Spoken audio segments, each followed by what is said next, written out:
This is ThreadTalkz. Join us on a journey through whispers of the web.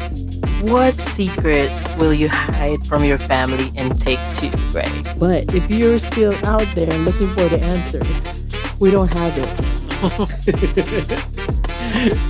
Hello, welcome back to our 11th episode. Wow.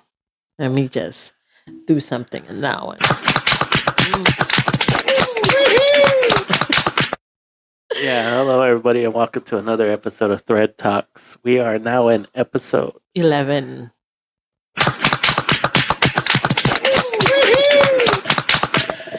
So this is the part 2 actually of our last episode 10.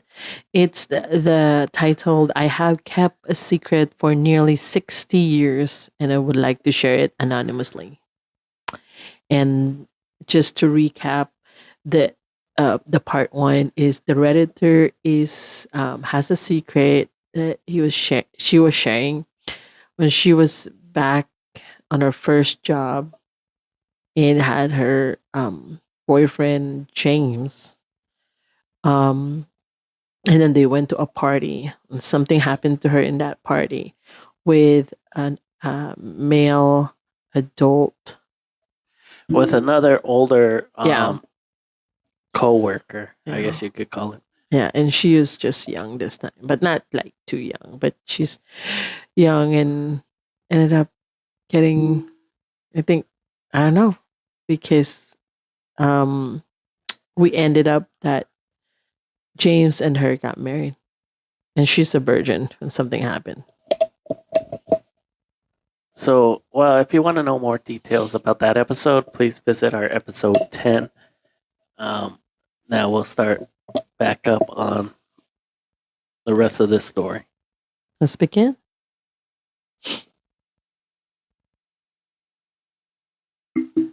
I quit working at the studio once we were married. James stayed on.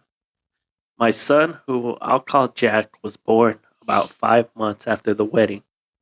I had been telling myself he was definitely James, but I do remember scrutinizing his little face at one point while we were alone in the hospital. I couldn't see either of us in his features, but since I could really see Greg I figured Whoosh.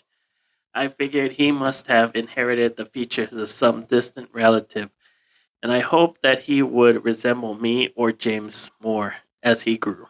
Greg had looked quite a bit worse for the wear, and I was clearly struggling with some kind of health issues even before the night of the party.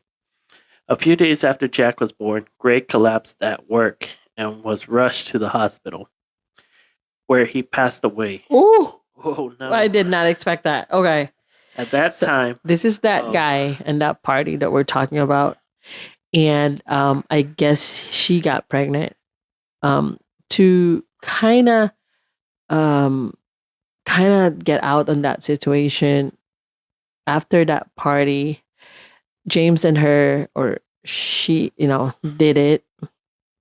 And this kid is Greg's from that party. But Yeah, I so- did not, that he passed away. she ended up sleeping with this guy, not unknowingly, because she was drunk, too drunk. So now he passed away.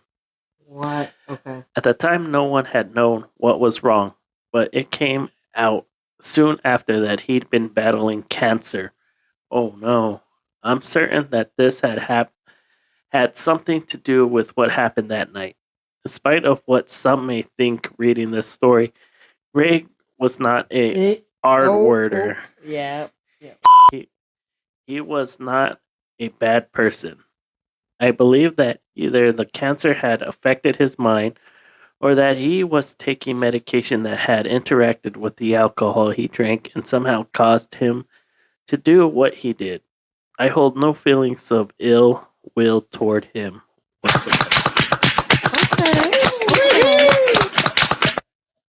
Well, I can see that because in the first part of the story, right, she was She seemed like she was pretty willing at Well, first because until she thought it was she thought it James. was James. Okay, continue. James and I both have light hair and eyes. Jack was born with dark hair, but to my relief, it quickly turned blonde. His eyes remained blue for quite a while, then turned a lovely aqua, but eventually had settled into a dark green hazel color by his third birthday. That's beautiful. It was around this time that I first began to notice that he would occasionally remind me of my former boss. I told you it was his boss. You said it wasn't I don't know. in the last episode. Anyways, it would just be a certain angle of his face, an expression he'd make, things like that. So I was able to brush it off, mostly as not meaning much of anything. I simply refused to entertain those thoughts. I had come across an old tintype photo of one of my husband's great grandfathers who had dark hair and eyes, and I convinced myself I'd found the source of our child's unfamiliar features. I even showed it to James, who agreed there was a resemblance, and that was that. Anytime anyone would ask who he looked like, we'd relay that information. Ooh, this girl. Oh, She no. is planning all Yeah. along. Smart.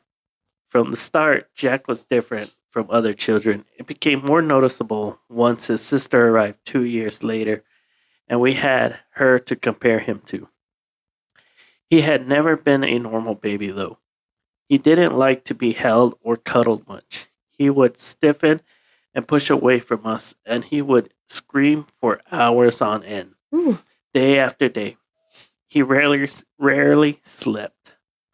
He screamed his little head off until he puked up everything after every feeding and continued screaming until the next feeding.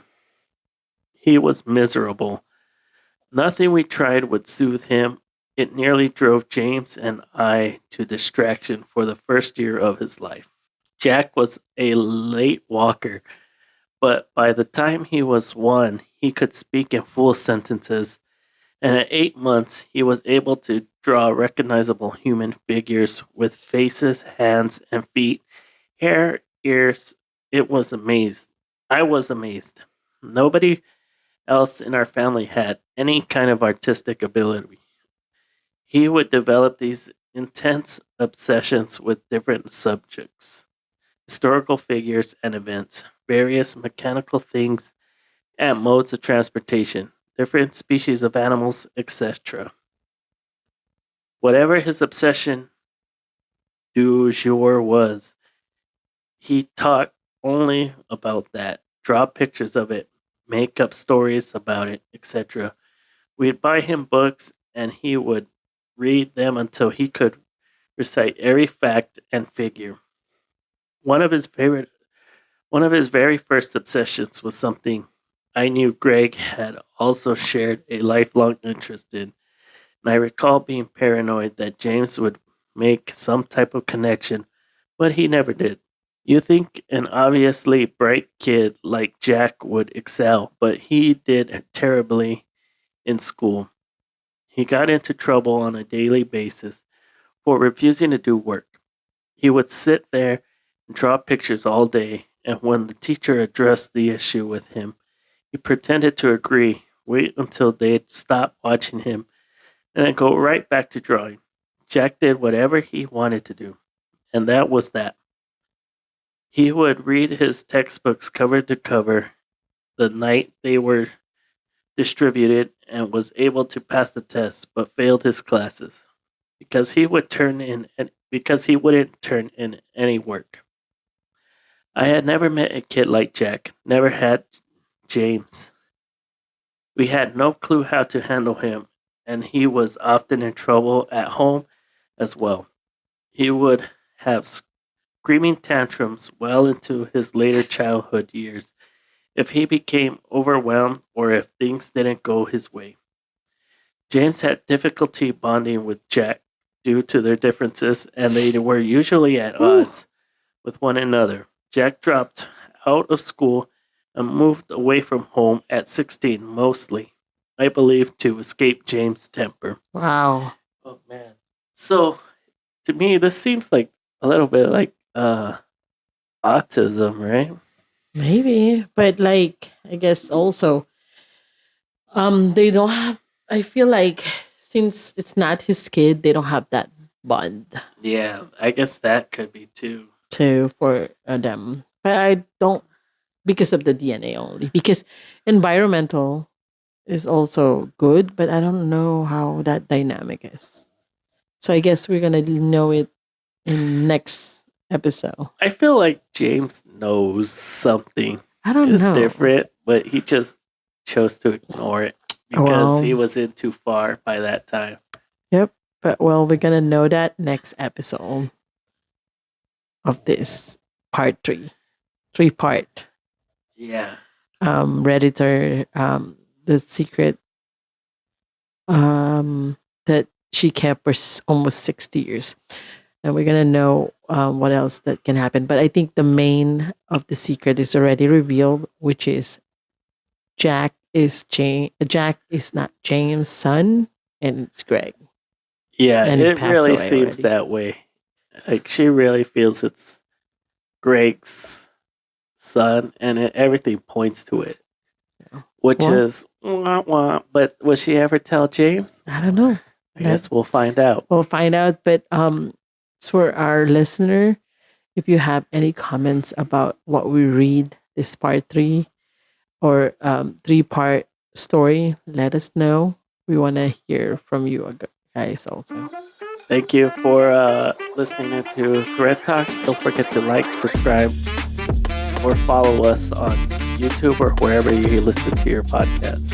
Until next time, bye. Bye.